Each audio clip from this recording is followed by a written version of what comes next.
हमारे पास एक लीनियर इनइक्वालिटी है x minus three greater than two और x बिलोंग्स टू z है। तो इसको सिंपली हम क्या करते हैं, ये माइनस थ्री उधर जाके प्लस हो जाएगा, तो हो जाएगा x greater than to plus three हो जाएगा, तो x ग्रेटर देन फाइव आ जाएगा। तो इसका सोल्यूशन क्या होगा,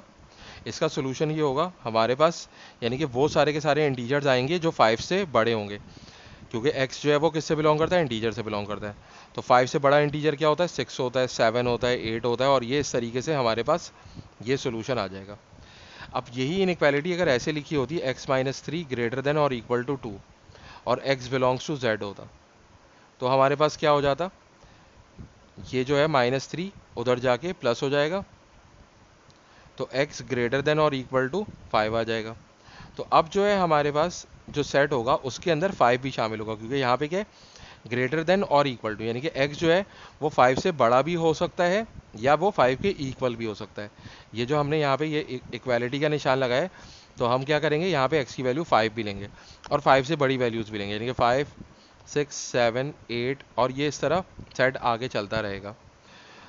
तो ये यानी कि हमारे पास लीनियर इनइक्वालिटी को सॉल्व करने का तरीका होता है। अब देखें इसी क्वेश्चन को अगर हम इस तरह कर लें कि हमारे पास है x minus three greater than two, लेकिन x जो है वो इंटीजर नहीं है बल्कि x जो है वो रियल नंबर से बिलोंग करता है। तो इसको सॉल्व तो वैसे ही करेंगे हम, x greater than to plus three हो जाएगा और x ग्रेटर देन फाइव हो जाएगा। लेकिन अब क्या होगा हमारे पास कि इसका मतलब ये कि अगर ये रियल नंबर से बिलोंग करता है तो 5 से बड़े सारे नंबर होंगे, यानी कि 5.1 भी हो सकता है, 5.2 भी हो सकता है, 6 भी हो सकता है, 7 भी हो सकता है, यानी कि डेसिमल में भी वो नंबर्स जो 5 से बड़े हैं वो सब के सब शामिल होंगे। तो फिर हम इसको जो है, जैसे हमने यहाँ पे इसको सेट की फॉर्म में ऐसे लिखा था, हम इसको इस तरह नहीं लिख सकते, बल्कि हमें क्या करना पड़ेगा, हमें एक रियल लाइन बनानी पड़ेगी और उसके ऊपर हम एलिमेंट ले लेंगे, जैसे 5, 6, 7 और ये चल रहा है आगे, और पीछे 4, 3 और ये सारे नंबर्स भी हैं, तो ये रियल लाइन है। तो x ग्रेटर देन 5 का क्या मतलब होगा कि हमारे पास 5 शामिल नहीं है लेकिन 5 से बड़े सारे नंबर इसमें शामिल हैं। तो हम यहाँ पर एक एरो बना देंगे, इसका मतलब क्या है कि इस एरो के ऊपर जो भी पॉइंट है, यानी कि ये जो लाइन है इसके ऊपर जो भी पॉइंट्स हैं वो सारे के सारे इसके अंदर सेट के अंदर शामिल हैं, यानी कि वो पॉइंट जो है वो डेसिमल फॉर्म में भी हो सकते हैं और वो यानी कि होल नंबर्स भी हो सकते हैं, इंटीजर्स भी हो सकते हैं। तो हम जो है वो जब x जो है वो रियल नंबर से बिलोंग करेगा तो हमें उसको नंबर लाइन के ऊपर शो करना पड़ेगा। और इसके अलावा अगर अगर हम इसको सेट की फॉर्म में लिखेंगे तो फिर इसको सिंपली हम ऐसे लिख देंगे कि x such that x belongs to real number and x is greater than 5, यानी कि ये इसका सोल्यूशन हो जाएगा। और अगर ऐसा होता कि x minus three greater than और इक्वल टू टू होता और x बिलोंग्स टू r होता,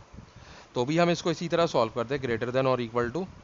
टू प्लस थ्री हो जाएगा और x ग्रेटर देन और इक्वल टू फाइव हो जाएगा। तो अब जो है हमारे पास क्या होगा, अब जो हम लाइन बनाएंगे वो उसी तरह बनाएंगे, लेकिन इसमें थोड़ा सा फ़र्क आ जाएगा। देखिए यहाँ पे अब क्या होगा, हम 5 के ऊपर जो ये बनाएंगे एरो, तो इसको हम क्या करेंगे, इसको हम डार्क कर देंगे। देखिए यहाँ पे हमने इसको हॉलो छोड़ दिया था, इसका मतलब ये था कि 5 जो है वो इंक्लूडेड नहीं है, नंबर जो है वो 5 से बड़े हैं। और यहाँ पे क्या है, x ग्रेटर देन और इक्वल टू 5 है, यानी कि x जो है वो 5 के भी इक्वल है और 5 से बड़ा भी है। तो इस वजह से हम डार्क सर्कल बनाएंगे और जो है हम क्या करेंगे, आगे वही लाइन बना देंगे जिसमें एरो होगा। एरो का मतलब ये है कि नंबर्स आगे बढ़ते जा रहे हैं और वो सारे के सारे नंबर्स इस लाइन के ऊपर मौजूद हैं, और वो नंबर्स डेसिमल में भी हो सकते हैं और होल नंबर या इंटीजर्स भी हो सकते हैं। और इसको अगर हम उस फॉर्म में लिखेंगे जैसे हमने यहाँ पे लिखा था, तो हम क्या लिखेंगे कि x such that x belongs to r, x greater than और इक्वल टू 5। तो सेट फॉर्म में इसको ऐसे लिखेंगे और नंबर लाइन के ऊपर हम इसको ऐसे शो करेंगे। तो इस तरीके से हम लीनियर इनइक्वालिटी को सॉल्व करते हैं।